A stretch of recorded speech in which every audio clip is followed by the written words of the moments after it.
السلام علیکم ورحمۃ اللہ وبرکاتہ۔ محترم ناظرین، تقوی یہ ایک ایسی چیز ہے جس کے بارے میں قرآن مجید میں اللہ تبارک و تعالی نے بار بار ارشاد فرمایا ہے کہ ایمان والو تقوی اختیار کرو۔ کہیں فرمایا اللہ سے ایسے ڈرو جیسے کہ اس کا حق ہے، کہیں فرمایا اللہ سے تقوی اختیار کرو تاکہ اللہ تمہیں کامیاب فرما دے۔ جگہ جگہ قرآن میں اللہ تبارک و تعالی نے اس تقوی کا ذکر کیا ہے۔ آج کا ہمارا موضوع یہی ہے کہ ہم جانیں گے تقوی کیا چیز ہے اور تقوی کیسے حاصل ہو سکتا ہے۔ دیکھیے، تقوی کے معنی ہیں ڈرنا، جو اس کے لغت میں جو معنی آتے ہیں، ڈکشنری میں جو معنی آتے ہیں، وہ اس کے معنی ہیں ڈرنے کے۔ تقوی ڈرنے کو کہتے ہیں اور تقوی کے کئی درجے ہیں۔ ہم تقوی کیسے حاصل کریں، اس کے لیے ہمیں 3 کام کر لینے چاہیے۔ اگر ہم 3 کام کر لیتے ہیں تو یقین مانیے ہم متقی ہو جائیں گے۔ وہ 3 کام کیا ہیں؟ علماء نے اور محدثین نے ان 3 کاموں کے بارے میں لکھا ہے۔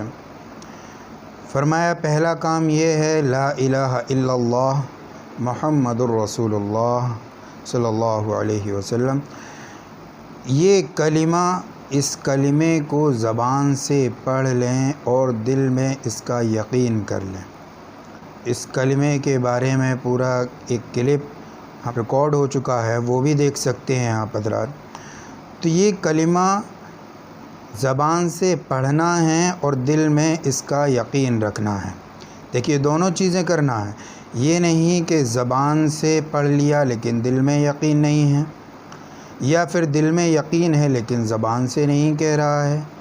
ایسا نہیں ہونا چاہیے، بلکہ دونوں کام کرنا ضروری ہے، زبان سے پڑھنا بھی اور دل میں یقین رکھنا بھی۔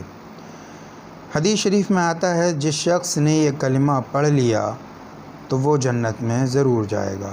محدثین نے اس کی تشریح لکھی ہے کہ اگرچہ وہ اپنی سزا پا کر، جو اس نے گناہ کیے ہیں وہ سزا پا کر پھر جنت میں جائے گا، لیکن جنت میں ضرور جائے گا۔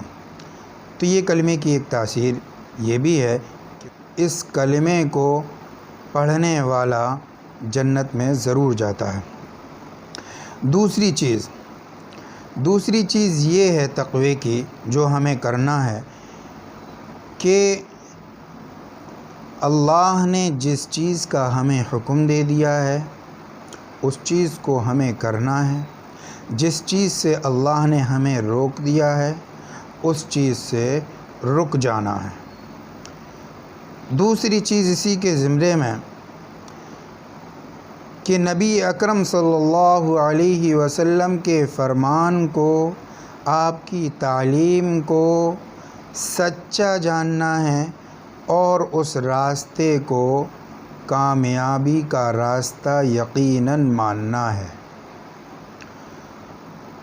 یہ 2 چیزیں ہوئیں۔ اللہ کی رحمت ہمیشہ اس چیز کا انتظار کرتی ہے کہ کب بندہ میرے پاس آئے اور کب میں اسے بخش دوں۔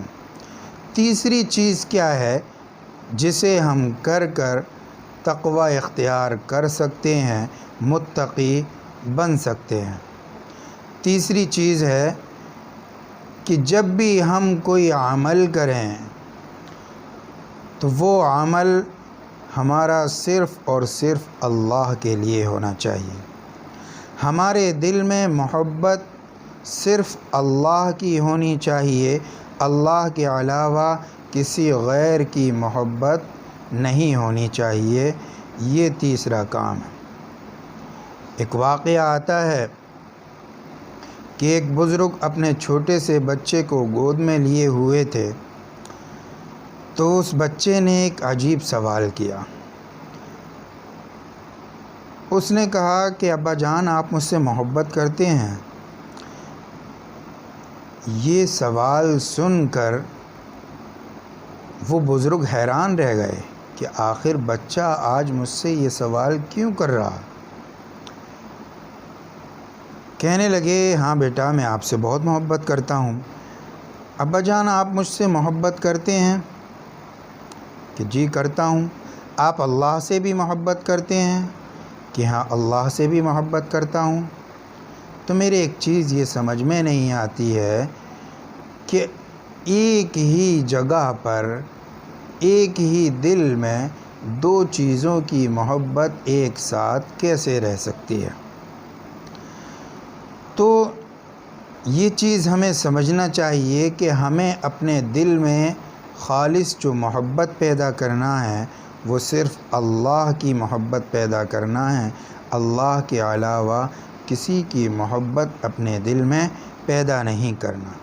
یقین مانیے اگر ہم نے یہ 3 کام کر لیے تو ہم تقوی والے کہلائیں گے، متقی کہلائیں گے، کیونکہ تقوی اسی چیز کا نام ہے۔ حضرت ابو ہریرہ رضی اللہ تعالیٰ عنہ جو صحابی رسول ہیں، ان سے دریافت کیا گیا کہ حضرت تقوی کسے کہتے ہیں؟ آپ نے ارشاد فرمایا کہ کبھی کانٹوں بھرے راستے سے گزر ہوا ہے؟ لوگوں نے اصرار کیا جی حضرت گزر ہوا ہے۔ کہ وہاں سے کیسے گزرتے ہو؟ کہ ہر ممکن ہم اپنا دامن بچا کر گزرتے ہیں، کہیں ہمارا دامن کسی کانٹے میں الجھ کر تار تار نہ ہو جائے۔ تو حضرت نے فرمایا بس اسی چیز کا نام تقوی ہے کہ زندگی ایسے گزارو کہ کہیں بھی ہم سے گناہ نہ ہو، جس سے کہ ہمارے جو نیکی کا دامن ہے وہ تار تار نہ ہو جائے۔ یہی تقوی ہے کہ ہم زندگی اپنی ایسی گزاریں کہ ہماری زندگی صرف اللہ کے لیے ہو، اور ہم زندگی ایسی گزاریں کہ گناہ کی دلدل سے ہمارا جسم پاک رہے۔ اس چیز پر عمل کریں اور دوسروں کے ساتھ یہ ویڈیو شیئر کریں تاکہ لوگوں کو زیادہ سے زیادہ فائدہ پہنچے۔ اللہ عمل کی توفیق عطا فرمائے۔ السلام علیکم ورحمۃ اللہ وبرکاتہ۔